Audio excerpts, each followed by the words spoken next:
this video, we're going to talk about instantaneous slope.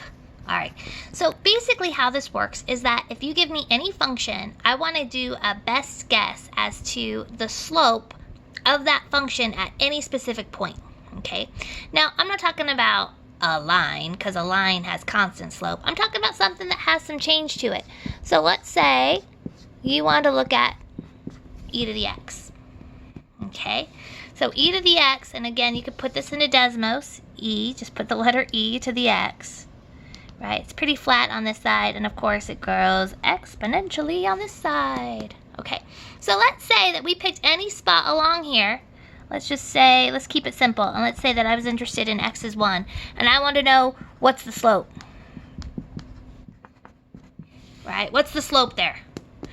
Okay, well, what we're going to do is we're going to basically do the same thing we did with average velocity and instantaneous velocity. So I'm going to take an average slope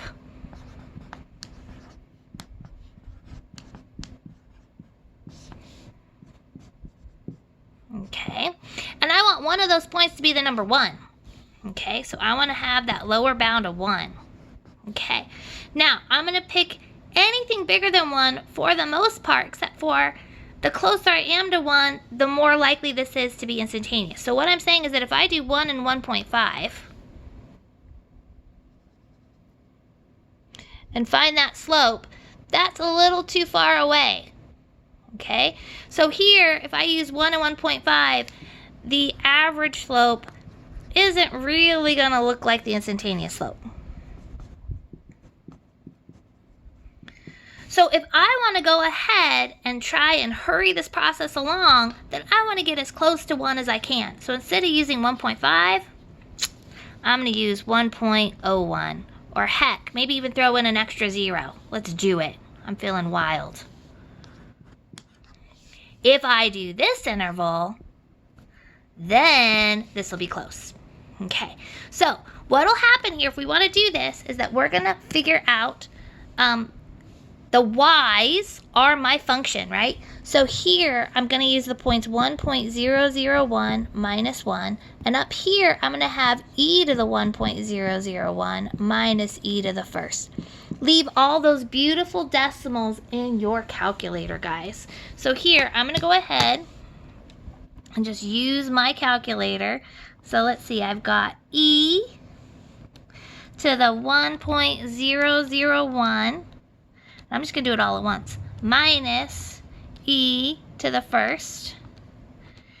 And I'm going to get 0.0027196. So I'm leaving all of those beautiful decimals in my calculator.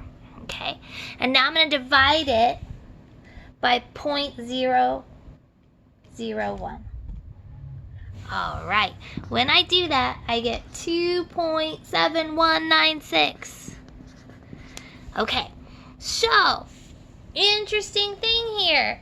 In the last example, when we were talking about velocity, we went ahead and rounded it to the nearest whole value.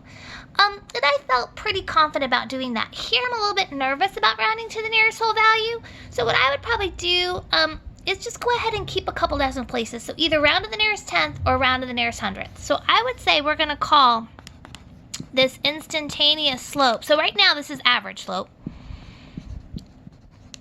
But when they ask me to guess instantaneous at this spot, I think I'm going to call it 2.72.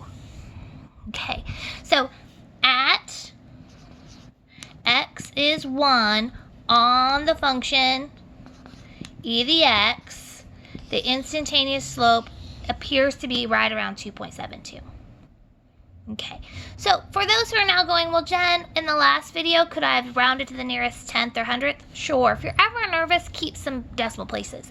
Keeping decimal places is better than getting rid of them. Okay, so when in doubt, keep some spots. Just round it to that nearest 10th, 100th, whatever's making you feel better. Okay. Cool. Now, interesting fact. When we talk about instantaneous velocity or instantaneous slope, we also talk about slope of a tangent line.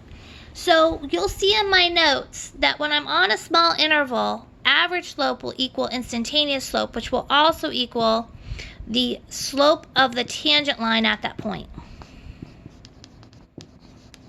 Okay. And a lot of students will go, what? How did we switch all of a sudden to tangent lines? Okay, so I'm going to use this red pen as a tangent line.